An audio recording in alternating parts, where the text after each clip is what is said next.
guys, my name is Crystal. Welcome to my YouTube channel. Welcome old subscribers, welcome new. If you like my videos, please press the like button. Please do subscribe. Alexa, good morning. Good morning. On this day in 1968, American civil rights activist Martin Luther King delivered a speech advocating civil action and non-violent protest. He was assassinated the next day, but his words have continued to inspire the civil rights movement ever since. Right guys, so that last video was a bit dark. That's what it's like in the flat, I'm afraid. I had the light on as well. The front of my flat gets very dark, and when you're depressed that can make you feel worse. It does get dark in here. The balcony covers up half of my window. It's like an iron grid. It's like I'm blocked out of the world, you know. That's what it feels like at times. I'm always given properties with this like little box, little balcony. The one time I had a garden, I really enjoyed it because I could put my plant pots out, and we had a bird bath, and the kids could run and play in the back garden, but things went wrong. And I've ended up like this. I'm not complaining. I've got a roof over my head. It's, you know, it's a lot less than I've had. Especially the bedsit one, the one with no bedroom, Lansdowne Court, that I lived in for 11 years, that had a shared balcony. So this is obviously a step up. I am trying to clean this place out bit by bit. I've had problems since I moved in with bullying and harassment, and now it's escalated. I've had a skull put in the lift, and I think that was done to frighten me after I came out of hospital. I don't know who did that. I've had a funeral plan posted in my post box. Now I've got police coming round, and I need to tell them everything that's gone on, not just that. I didn't report the funeral plan. I didn't report to the police the skull in the lift. I don't know who's doing it. I mean, obviously you start to think who it could be. Is it an ex-partner? Is it someone that's stalking me on a dating site? Is it someone I've upset? And these are the questions the police should be asking. Obviously I've had a set to with somebody about noise disturbance. I had a guy that I had a set to with that came out and met me from YouTube, and he then started talking to me on Telegram, Twitter, Facebook, every social media application, and he even was talking to me, trying to get hold of me after my dad passed away. So I've now changed my Instagram account, and he's not bothering me, but in the background you still think, is he still there? I don't think he's specifically intelligent. I don't think he's got learning difficulties, but there's something wrong when you keep not taking no for an answer, and you keep talking to someone when they obviously don't want to speak to you. And it's difficult. It's like celebrities, when a fan turns into a stalker, and you're a married person and you've got children and a family, and they won't leave you alone. They're obsessed. But I woke up this morning to someone saying to me that every time I see you, Crystal, my heart goes a-flutter. And I just spoke to this person yesterday, and it's obviously the same person taking on different profiles, which I've told the police before. And this is the trouble when the police don't investigate. don't do anything about it. This person is just getting away with it, and they're ruining my life. Because you start to go outside and you think, oh, is it that? Are they doing it? Are they doing it? Who's doing it? And it's all these kisses after their messages. Hello, good morning, kiss, kiss, kiss. And it's not just one. You can't tell me everybody puts kisses after they send messages to people. Not every single person the same way. And I've screenshotted it, what's happening.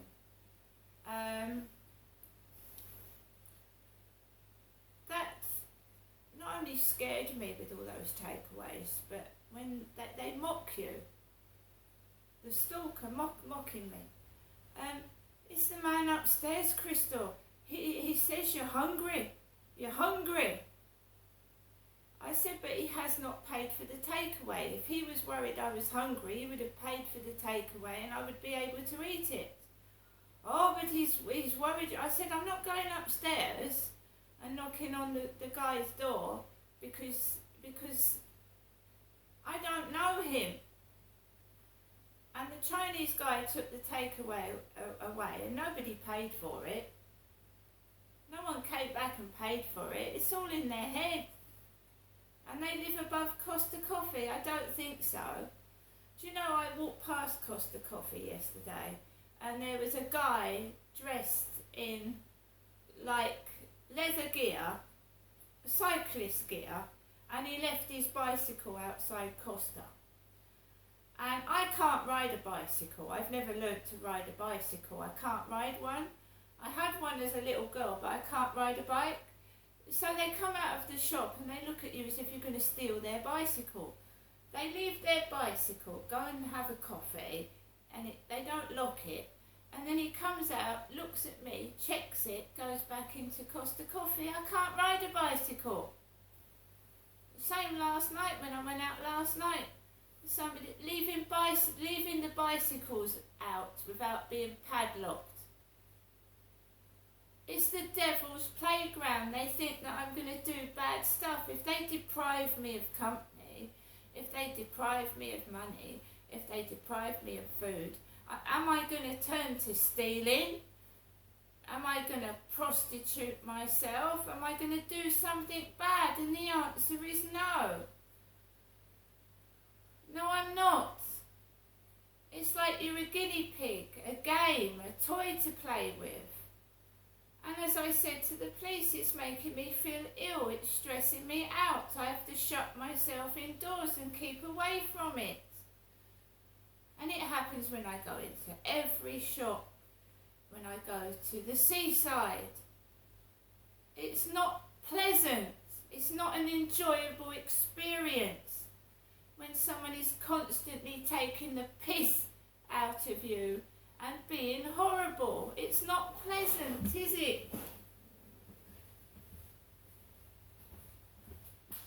I've lived in this place for 2.5 years. On August the 10th of this year, I would have lived at Corey's Road for 3 years. Right? I haven't been in a police cell. I haven't been arrested. I haven't done anything bad. I'm trying to look after to my elderly mother who has lost her husband and is feeling lonely herself. So I've got to face the fact that my mother is going to go the same way I expect as my dad. And then I'm completely on my own, aren't I? Because I've got no other family here in Medway but my mum. The other members of my family are scattered about the place. So when my mum's gone, I'm down in Medway by myself. And it's a frightening thought. It's terrifying. It feels like that you're a piece of meat and that the vultures are slowly coming to get you. And that's what my life feels like at the moment. hanging on by a thread, waiting for the vultures to come and do what they did to my sister and my dad. Just waiting. That's what it feels like, and it's not pleasant. No, it's not pleasant.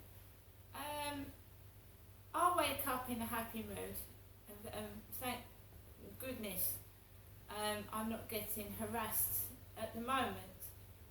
I'm not.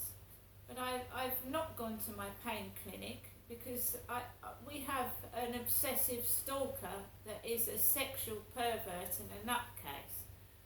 And I go to doctor's appointments to get pain relief and help for my health conditions, not to meet dirty men in doctors' waiting rooms. I'm a single woman travelling by myself. It's easy to get lost in London. It's easy to fall into a tube track. You know, if you've got a stalker or someone that doesn't like you, and I would have had to have gone on the underground by myself. And you see it in these films. Someone's just stood there, and then someone comes along, pushes someone in front of a train, and I'm not putting my life at risk, not for a nutcase that's obviously scared they're going to get discovered or caught, and I've just got to keep safe. Today I'm staying indoors and I'm waiting for the police, and I doubt that they will do anything because they haven't done anything since I was a little girl, when all this hocus pocus, jiggery pokery, whatever you call it, that isn't right, corruption, has been going on. The police used to come out to my mum. My dad would say my mum was mentally ill. I'd watch my mum get beaten by my dad and know she wasn't lying.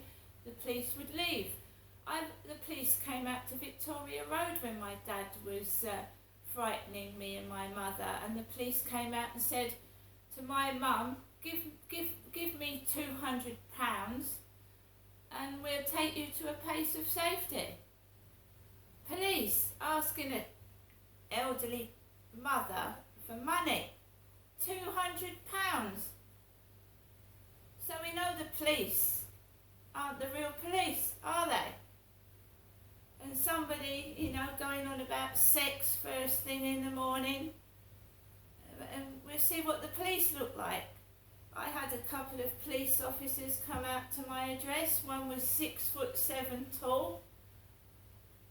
All the gear on, the handcuffs, the belt, when I'd called the police. And I was threatened to be put in a police cell when I'd called the police. So I don't have any faith in the police. But and this is my home, so they're entering my home. We know it's a joke. You go on the call centre operators laughing on the end of the phone. So the police are part of it. The police are part of the play acting. Can I help you, Miss Marshall? And then you can hear in the background, So the police are a part of it. They're all a part of it. They're all involved in it, covering crap up.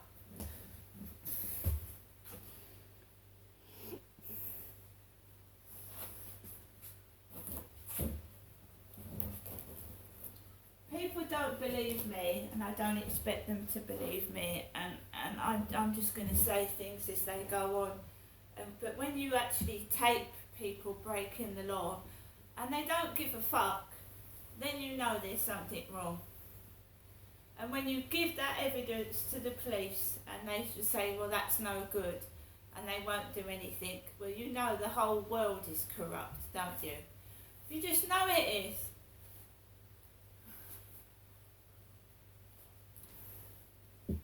Told you, you want to watch Hot Fuzz with Simon Pegg. It's an old film, but it's the truth. The whole town is corrupt. They're all covering up for each other, lying for each other. Corruption.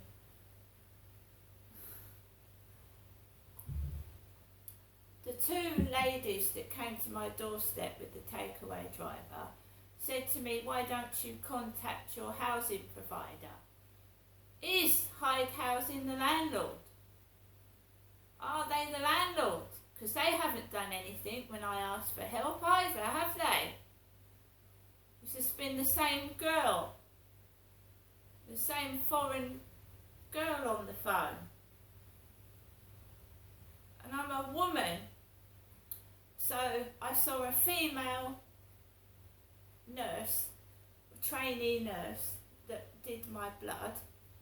I saw a Chinese doctor who was a female, and I've got some nut in my fucking Facebook telling me their heart goes a-flutter when I go into the room. And then I'll go and get an appointment with a female doctor, a female nurse. They're not normal, they need help. And I'm certainly not interested in women in that way. I've got all the text to prove it. They're trying to make me angry. They want you to perform like a circus elephant. If they upset you, if they degrade you, upset you, bring up shit, you're going to go outside, you're going to get upset, you're going to get into a fight, aren't you? If you just sit in your flat all quiet and silent, there's no action. So yesterday they stirred up shit. Crystal, how's your sex life? How's yours? Is yours good? You're taking the piss out of me.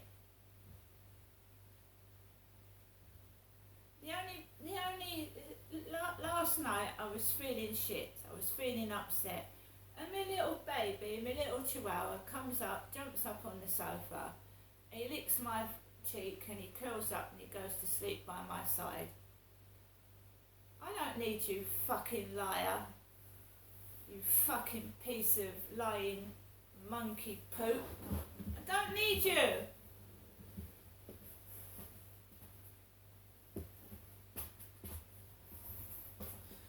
And whatever you've done, whoever you are, whatever you've done, what have you done to me? Not only physically and mentally, but what have you done to me? What have you taken away from me? My human rights. You've taken away my human rights.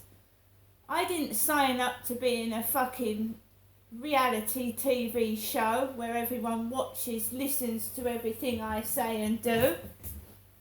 And I certainly never gave my signature to anything. So if anyone's forged my signature, they're going to be in a hell lot of trouble, or committed fraud, or whatever you've done that's wrong. You didn't, but a lot of people aren't intelligent in the way I am, and that's not being big-headed. People go about their daily lives. They don't look at car number plates. They don't look at what colour people's shoelaces are. But I do. I notice everything. And when I see that something isn't right, I know it isn't right, because I know me.